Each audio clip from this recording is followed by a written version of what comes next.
I would just like to say by way of introduction that it was a speech made by Colonel Bob Stewart and another speech made by a veteran of Afghanistan, Jack Presti MP, which first alerted me and the rest of the Defence Committee to what was happening in terms of the legal persecution of Northern Ireland veterans. And I had the opportunity to raise this at Prime Minister's Questions on the 22nd of February, as some of you may have seen.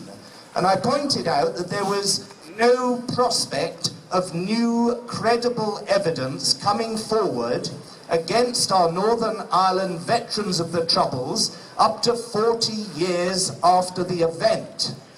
And the fear is that the same techniques of lawfare, as it's known, are being applied in the Northern Ireland scenario that have been applied all too effectively and unfortunately in the context of our veterans in Iraq. The Prime Minister said that her response would be that there must certainly be a proportionality and no better emphasis on one side, the pursuit of veterans, than on the pursuit of anybody else. But my response to that was that this is not really what we're looking for. What we have to be looking for is summed up in 3 words: statute of limitation. And what that means is that investigations that were held between 20 and 40 years ago must not now be reopened, and what should be the case is that the government should legislate to say that nothing that occurred in relation to the Troubles prior to the Belfast Agreement should be subject to prosecution.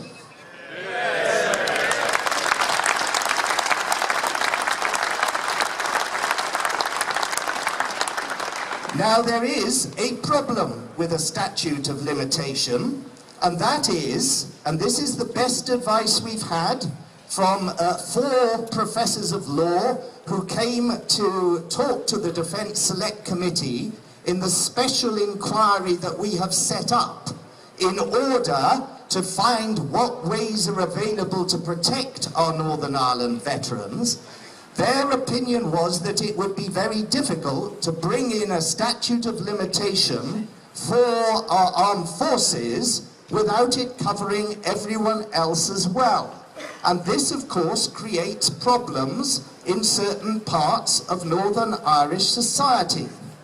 But given that we already have a situation where even if mass murderers are belatedly convicted, they will serve not a life sentence, but a derisory maximum 2 years, we're in a position where a mockery is being made anyway of the notion that the punishment must fit the crime.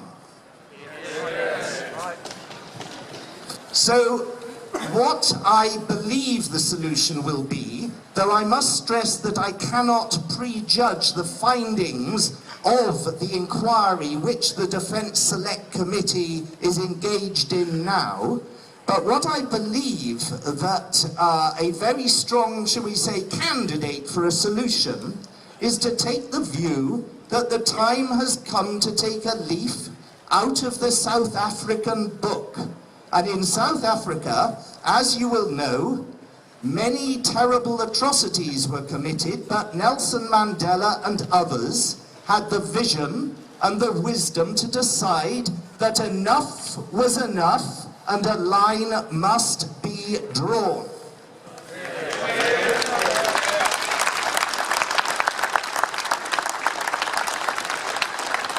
So we set up this inquiry, and its purpose is, and I quote, to establish the options open to the United Kingdom government to protect veterans of the Troubles who were involved in fatal incidents which were investigated and closed at the time from having such investigations reopened long after the events concerned, and to make recommendations.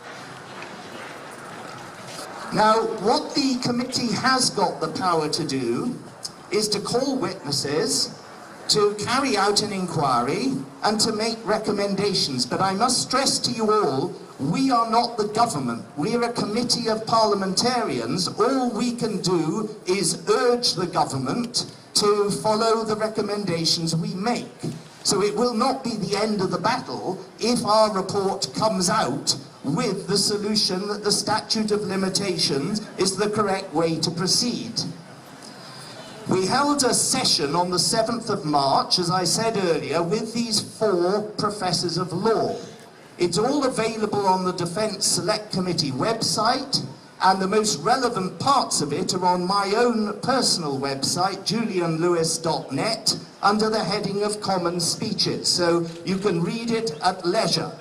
But in a nutshell, it became clear that the International Criminal Court would be unlikely to intervene on matters of this sort anyway, but in particular, because the ICC was set up only in 2002, events prior to 2002 would not fall within its jurisdiction.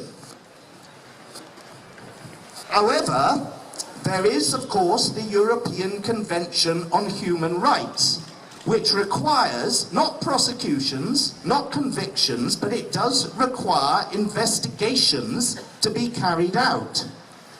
The trouble with this, as emerged in our meeting, is that even if you had an open and shut case, for example, of a soldier who was attacked by a terrorist opening fire, who returned fire and killed the terrorist, then because it was not independently investigated, the lawyers would be able to make an argument that therefore it all had to be done all over again, despite the clarity of the facts. Most people would regard putting somebody now through such a process, under such circumstances, 20 to 40 years late, as utterly idiotic and totally unfair.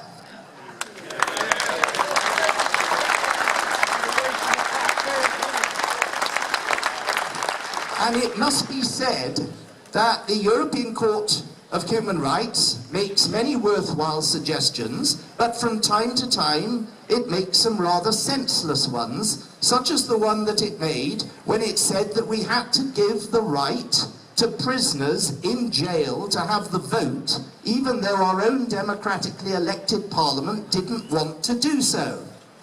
Now, we haven't given them the vote, and the skies haven't fallen in.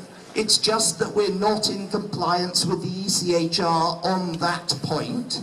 And I venture to suggest that it wouldn't be the end of the world if we were not in compliance with the ECHR in the case of our Northern Ireland veterans either, though of course it's desirable to comply if we can. So I believe, and these are my personal provisional suggestions, and they have yet to be seen whether the whole Defence Committee will endorse them, that a statute of limitations should be possible if it's coupled with a mechanism for helping uncover the truth. And that, having a mechanism to uncover the truth, whilst ensuring that nobody further gets prosecuted, should be far more important to those who lost loved ones in the Troubles than seeking prosecutions for very limited prison sentences for terrorists long after the event. And there even exists already an independent commission on information retrieval, which is part of the Stormont House Agreement, which could be used for the purposes of truth and reconciliation, coupled with a statute on limitation. So to conclude, just as the International Criminal Court appears to have no jurisdiction, it also appears that the Northern Ireland Assembly has no veto if we decided in Westminster to enact a statute of limitation.